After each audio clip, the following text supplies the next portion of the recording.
Welcome to Minecraft Bedrock Editions. The spawning algorithm is kinda broken and drunk, so whenever you build a tavern and have a basement in it, there might just be a pig next time you get in. Actually, really convenient.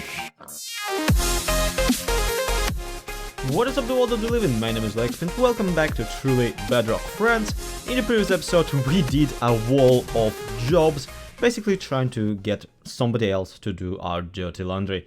So, I hope you were not attached to that wall of jobs, because now this is what it looks like. Yeah, I took quite a bit of a, I don't know, creative liberty with it.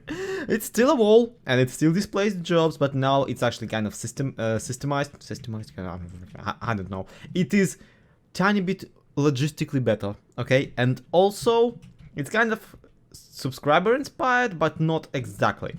Basically, one of the comments from the previous episode said that if I want to display the jobs that way, I could set up a dispenser that kind of dispenses a shulker box to whoever person. So click a button and it dispenses you a random shulker box.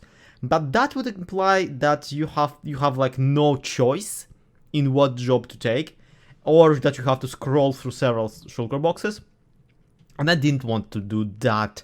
So what I did instead is I renamed a bunch of barrels into the word assignment, and you can choose what assignment you want to do. The assignments that are not yet empty will be marked by signs, and what you're supposed to do is you're supposed to come out, see, oh, okay, let's see, employer task reward, Zloyxp wants you to collect 27 by 64 nether wart, and yeah, and the payment is 32 pebbles. Zloyxp wants you to collect 9 stacks of terracotta, and the payment is 32 pebbles.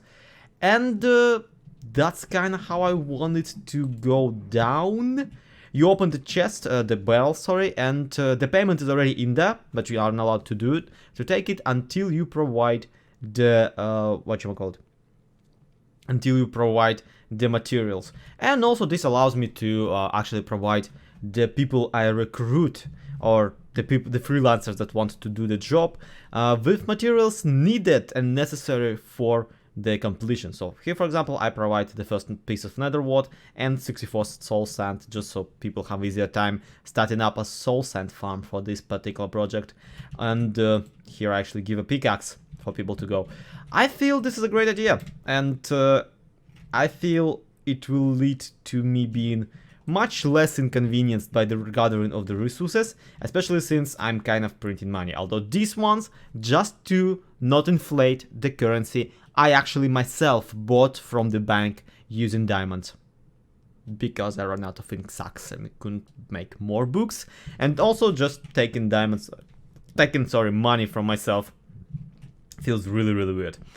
Now then, what shall we do about this project more, I hear you ask. And I know nobody asked that, but I'm gonna reply to that question. This is pretty nice, but it's kind of not official enough by being just a single wall in the middle of the community area. So what I feel we should do is we should build some sort of a house around it. And what Lyarrah actually suggested to me is, because this is basically a quest shop, except not a shop, but a quest dispensing area where you can go and grab a quest if you want to do something. Because of that, this area can basically be a tavern. You know how in many fantasy RPGs or I don't know, video games, you go to a tavern to grab a quest to see if to see what people are talking about. Maybe somebody has a job for you. That's what we're doing here. You come into the town and you instantly go to a tavern to find out local news, maybe grab a drink, and of course do some work for Zloy for his imaginary currency. Okay, one medieval bed and breakfast coming right up. Got myself a chimney, got myself a, go away please, a basement to store the wines and the meats in, got myself the first story, which you can access by just going up first. Yeah, check this out. Actually pretty, what's the word, not convenient, compact at the very least. Yeah, because, you know, not much space to work with.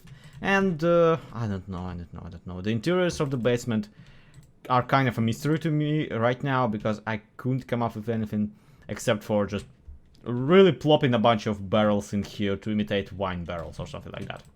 And a significant time skip later, we got this pretty impressive, in my personal opinion, build. Yeah, once again, I know that this is kind of a rustic medievalish house number 12 times 2, but I am incredibly proud, and honestly, I'm really happy. I remembered, guys, I remembered the trick where you do the spruce trapdoors to the side of the window.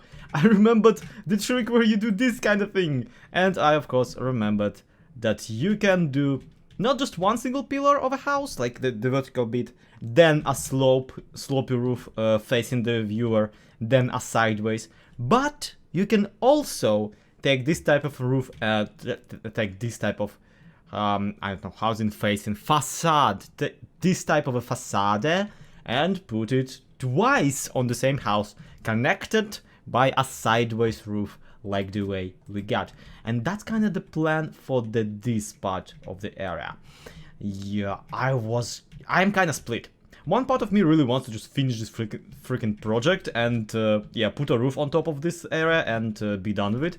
The other part really wants a sizable top of this house, just because, well, I feel like that would be better and beautifuler and nicer and totally not a waste of time, which could have been spent gathering terracotta myself instead of giving people, you know, assignments and stuff. So what are we thinking? Well, basically this, but wider and tiny bit taller. And why does it even have to be there? Well, friends, check this out. You see, the way taverns work and what kind of differentiates a tavern from a regular old pub is that in a tavern you're supposed to also be able to rent a room, or at the very least rent a bed. That's kind of the gist of it. And medieval people had this bit where they usually lived in the house that they walked in, and as you know, I do here as a YouTuber in the year 2019. But still, we do have already a basement where all the wine and all the, you know, foods is supposedly stored, and we do have this area which I want to make into this cafe area, basically, into this area where you can actually sit down and eat, or drink rather. And then, yeah, this place is kind of empty, and I feel like we could make a proper stairway out of this little whatever it is I did instead of a stairway. So punch out this block, move this one further, and yeah, as a stairway it kind of works. It's still cramped, but that's what you come to expect from a build like that. And once again, at night and in the darkness, this looks absolutely gorgeous. Oh me, oh my. This build, okay, it really tuned itself around.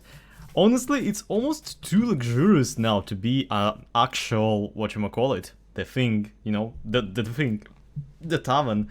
Those were, like, you think a tavern, you think run down instantly. This is not it. This is actually very, very good. Wow, it's a mansion, almost, if you were to ask me. Okay, yeah. Admittedly, I might have to install actual glass into the windows, but other than that, look, even the interiors all connect together, which is kind of rare for my build, especially for one intended purely decoratively. Excuse the stairway, look at it! Eh? Pretty good, pretty good. Oh yeah, I forgot to install one of the floors. And even if I install it, there's gonna be no way up there. Whoopsie. Okay, that's one on me. But come on, it's a whatchamacallit. It's attic. Who cares about it? It's fine. I'm incredibly proud, if you cannot tell, and I'm especially really happy about the fact that this build is used to house the guild of the freelancers and the, you know, the thing, the job assignment chat. Now all that's really left to do is to add some instructions for people to figure out how this entire thing works. I already started here by giving the basic breakdown that top line is the employer, middle line is the task, and the lower line is the reward. But then again, I'm providing the examples of how to format the entire job request, so I don't think it's going to be a problem. Also, it's kind of self-explanatory as soon as you open the barrel with the sign on it. I don't know, I need to add some sort of explanation as to what you're supposed to do with the items in the barrel. Like, for example, that you are supposed to take out the pickaxe before completing the task, but you're only supposed to take out the money after completing the task. So that's something that I need to somehow explain without having to rely on people reading the Discord chat of ours all the way through. Fun fact, Truly Bedrock current season actually has, in our official Discord that we use between each other to make videos, has a separate channel called Shops. That's how important the entire economy thing is to us this season. Which is why it's so much more important that I actually add proper explanations. I already had an idea for this, by the way. I already had an idea. Minecraft kind of shut that down. The idea was to use armor stands renamed using name tags, because you can do that in Minecraft Bedrock Edition. In Bedrock Edition you can use a name tag and rename an armor stand, and even the gram trick works. The gram and dinner bond, tuning the entities upside down. That stuff works perfectly. The problem is that there's only so many symbols that you can add. Why is there a ship? Hey ship, would you like a job? Please, I need someone to dig terracotta for me. But no, the problem is that only so many symbols fit into the name tags. For example, let's just write to sign up for a job, take out items out of the barrel or something like that. So we go to sign up, take out items out of a barrel. As a result, all I'm left with is this one, welcome to Freelancer Guild, and sadly that's as much of an explanation as you're gonna get out of me apparently. Oh dear lord, this is kind of depressing. And that's where I remember that lecterns exist. Oh yeah, they gave us a specific block for this exact task. I'm so glad that I actually remembered about it. Okay, now to write down the general idea in the book somewhere. Bring blocks, get monies. Yeah, that about sums it up. For the employers, describe the task you want completed or items you want brought in on an item and place it in the place it and the payment into one of the barrels. Add a sign over that barrel filled in according with the example on the upper left, and that should probably be accordingly, because I can English very good. For the freelancers, to start a contract, take out task description from a barrel with a sign on it. That item basically signifying the contract. To claim the reward, provide items requested into that same barrel and take out the reward items. So you basically, if you are a freelancer and you see a task opened and there is no item describing the task inside, like for example if somebody already taken out this pickaxe, that means someone is already working on this and you can't get this assignment, basically. I should probably add a rule about only one assignment at a time, but I don't know if that's going to be fair. Or maybe it's going to be fair to, like, even less fair to not have that rule. I mean, either way, really, this entire situation, this entire economy thing is a situation where whoever has the most free time to play Minecraft on the server wins. So as a full-time YouTuber, I have such an advantage over everybody. Let's just put the book in there. I'm thinking about this too hard. Hopefully people will figure it out. Also, I should probably install a door or some stuff like that, because creepers be creeping. Except for that one. That one has been stuck on that berry bush for like 5 hours now. And that's pretty much it for today's episode, friends. Just wanted to give you a shot of... Wow. Wait, what? This was not... Okay, it was here before, but it wasn't this exact way before. Oh. This is the community warehouse that Prowl and Lyarrah were building. Would you look at that? It has the community and the wares and a house around it. Okay, I'm really impressed. Though I kinda don't like how it doesn't fit the overwhelming rustic aesthetic that Tizztom and me were trying to establish there.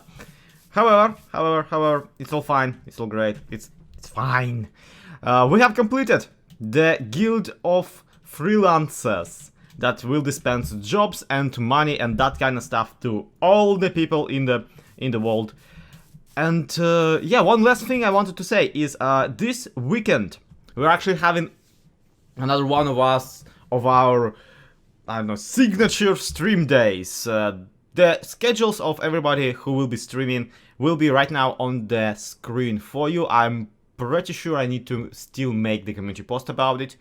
And yeah, do let me know if you will be able to check out any of the streams on the community stream day, because I know I will be basically watching everybody, probably, unless Hermitcraft Recaps gets me. Oh, and I'll be streaming myself, of course, because, well, I am on Truly Bedrock and we're doing a stream day, and of course, why wouldn't I?